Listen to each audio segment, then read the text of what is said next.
Hello Internet. This is going to be a pretty serious video, as you can probably tell by the title, but I would like to talk about it, and so would the cat apparently. I do have a lot of thoughts, and I've kind of been holding on to them like all year basically, because a lot of things were happening and I wasn't ever really in the right spot to talk about it, but I'm going to try to do my best today. Before I do that though, I do have a couple of announcements, or maybe not that many, but I have done an interview recently on another channel, and it's political. It's pretty much about socialist policies and like being financially liberal and things like that. And I will link that in the description if you want to go watch it. It may not be out when this video goes up, but either way, like, it'll be linked. And if these are the kinds of things that you want to see me talk about more on my own channel, then please let me know, because honestly, like, at this point, I have so many different ideas and I don't know where to start, so I'll pretty much just do whatever you guys tell me to do. That sounds wrong. Anyway, let's talk about Eugenia Cooney. Alright, so first, the difficult news is that there is really only one way to help Eugenia at this point, and it is to stop engaging with her content.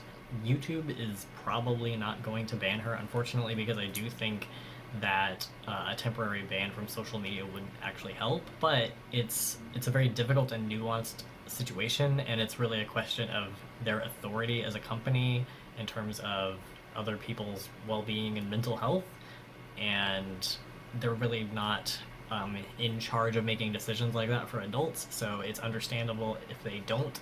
Unfortunately, even though it is clearly like a matter of life and death, it's just a lot more complicated than that. So, like, while I do wish YouTube would ban her temporarily until she gets help, like, I also understand why that's probably not going to happen. But in lieu of that, we don't really need them to do that, because the thing that we can do as an audience is stop engaging with her content completely. Like, stop watching her videos, unsubscribe, stop commenting, stop voting on things, just stop engaging with her content. That would really accomplish the same thing as a social media ban would, but without having to get a company involved, essentially. And it's not meant to be a punishment. Like, we're not trying to punish her for anything.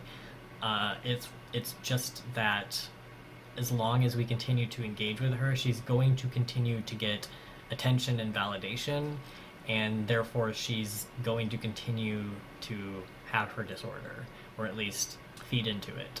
Telling her how thin she is going to make her keep doing it. Not acknowledging it at all is still going to make her keep doing it, because she'll be still trying to get the same attention and validation again.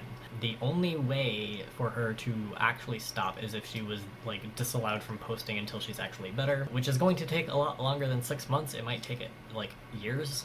I mean, I wouldn't be surprised if it took at least a year.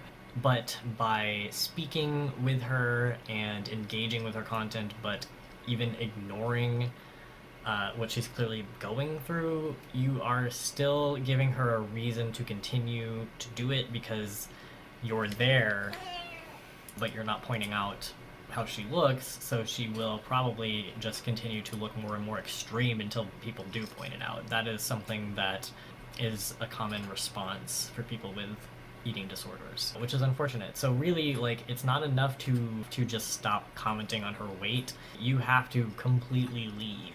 That's really the only way. And like I said, it could take years. So if people are truly concerned about her, that is what they should be doing. So let's talk a little bit more about this whole situation.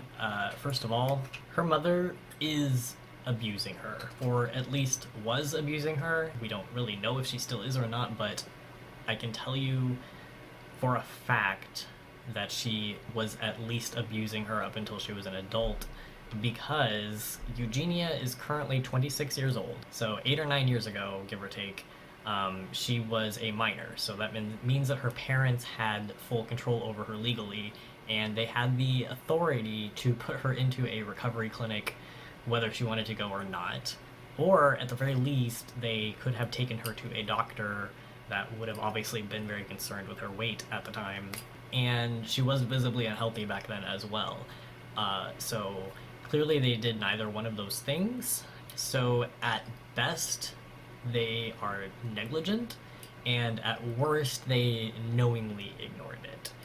And there's really no way around that because negligence is a form of abuse. Like when you have a dependent, you are responsible for them and their health, and if you are ignoring it or not getting them treated for conditions that they clearly have, you are abusing them, even if it's not ill intentioned. So her channel was started in 2011, which means she was 16 years old when it started, and I I don't see what the excuse is for her parents to not intervene during that entire 2 years that she was a minor doing this. They had full custody over her as a dependent. They couldn't like ban her from making YouTube videos until she agreed to recover. They couldn't again take her to a facility against her wishes. What's the reason why they didn't do anything about it back then? I understand that now she's an adult, but clearly this has been going on for longer than that. You can tell from her old videos, like the very like early ones on her channel, or like the really old pictures of her, or even the old photo that was shown in Shane's video that featured her. You can tell that this was still very visibly a problem back then. So it's not like they didn't know until later. And furthermore, eating disorders do not come out of nowhere. The most common cause is, and I'm sure everybody's heard this, that the person feels like they don't have enough control over things in their life, and so they control their eating to like an extreme extent to make up for that. And that is definitely one common reason. There are other reasons. It is also often a way to visually express the pain that you're in, because you may not be able to talk about like the things that are plaguing you openly, but if you look visibly thin and weak and frail, people will still treat you like that regardless, which is often a desirable outcome for many people who have eating disorders. And then another reason can be as a form of self-punishment when you feel a lot of internalized hatred and anger. And we don't know where those feelings and desires would have come from in Eugenia. We can only speculate, but regardless of whether that was because of something about how she was being treated by her family, the fact that her family had the ability to do something and didn't is already abusive by itself.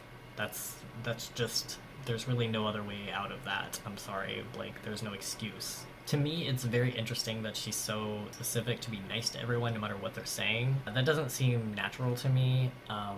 I think with the amount of negative attention that she receives, I have a really hard time believing that it's not being internalized in some way. So to touch on Shane's video briefly, since I already brought it up, I'm not going to say it was the best approach, but I also don't really think it's fair to blame him for the fact that she like didn't recover, because it's clear that she already intended to stop after her like 6 months that she went. She like already went back home and was getting back onto YouTube and social media and all that stuff. So she was already moving in that direction of coming back prematurely, regardless of whether or not he had gotten involved. So that was her decision, or the decision of her and her family. We also don't really know if Shane reached out to her first or if they reached out to him first, so that context is missing. And if he did reach out himself, that's not great, and I don't think that he should have given her a specific platform for her return, but that also doesn't really mean that anything would be different if he hadn't done that. So it was kind of in poor taste, maybe, but I don't think it would be fair to say that is the reason why she didn't get better, or that it's even really a majorly contributing factor. And I think also we all noticed some oddities with her family and her lawyer during that video. And, you know, I know we've heard some things from other people, like Jacqueline's video where she talked about how controlling her family is, and the lawyer, I guess. But unfortunately, like, that's all we know. We can't really speculate beyond that. Anything else is really just like hearsay or an unproven conclusion, unfortunately. To go back to Jacqueline, she obviously had good intentions, and she didn't necessarily do the wrong thing. Like, I'm not going to say that. I know she felt offended by the conversation that Eugenia had with Katie Morton, where she was describing her experience under the 5150, and I understand where Jacqueline's coming from on why that like was upsetting for her to hear. But there is another side to it, unfortunately. I have actually been involuntarily hospitalized before. It's definitely like one of the harder experiences of my life, and like people who haven't been through it may not realize exactly what all it entails. So it's definitely not easy for the person who's like making the call and facilitating the evaluation that would result in being hospitalized, obviously, but it is infinitely harder to be the person being subjected to it. The thing is, there are different kinds of hospitals out there. Unfortunately, usually due to funding, state-run hospitals are usually the worst ones to end up in. And it sounds like from her description that that's where Eugenia went. Because, and also usually unless you specify like a particular hospital, that's where the law enforcement will take you in that situation, like during a wellness check. And they are traumatic. Unfortunately, everything Eugenia described in that video is fairly common in those state hospitals. And they are usually still life-saving in the instance of like an impulsive suicide attempt or self-harm, but they're not necessarily life-saving in something that is prolonged and deliberate as anorexia is. But nonetheless, like it does seem to have lit a fire under her to like go actually get long-term treatment afterwards, which is great. And that probably still did save her life, at least for now. So ultimately, like, I think that Jacqueline was right to do what she did, but I also think that it may have been less traumatic for Eugenia if Jacqueline had researched a lot of hospitals in the area first and picked a specific one that she could tell was a really nice private facility and told them to take Eugenia there instead of just letting them take her wherever. Because Eugenia can obviously afford it as well. And it's possible that she did do that, to be fair. Like, I don't know and I wasn't there. But I'm just going off of what we do know and what Eugenia described. That's kind of what it sounds like happened to me. So it's just something that I would want to pass on to Jacqueline if I could, that might have been one way for that to go a little bit differently. Unfortunately, I don't know if that would have changed their relationship in the end. And that's on Eugenia to reconcile.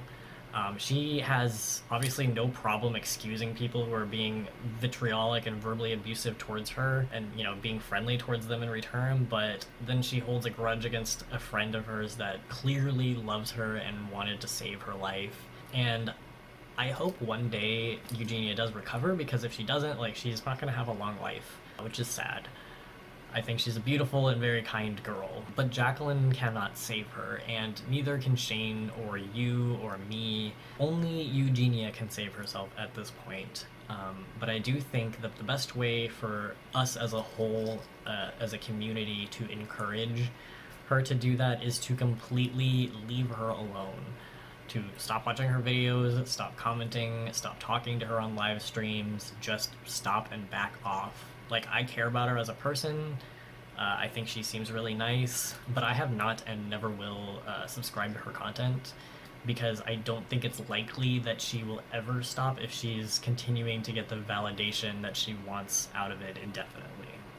So I don't know if this will reach anyone, but for those who wanted to know my thoughts on this situation, that's my thoughts. The hard truth is that anything you say to her is still going to be ammunition, and she really just needs to be separated from the internet for an extended period of time to come to terms with this on her own, and potentially she needs to be separated from her family for an extended period of time, because I don't know what that situation is like, but I think there is a good amount of reason to suspect that it has some contributing factors. But ultimately, I just really hope that someday she does get better.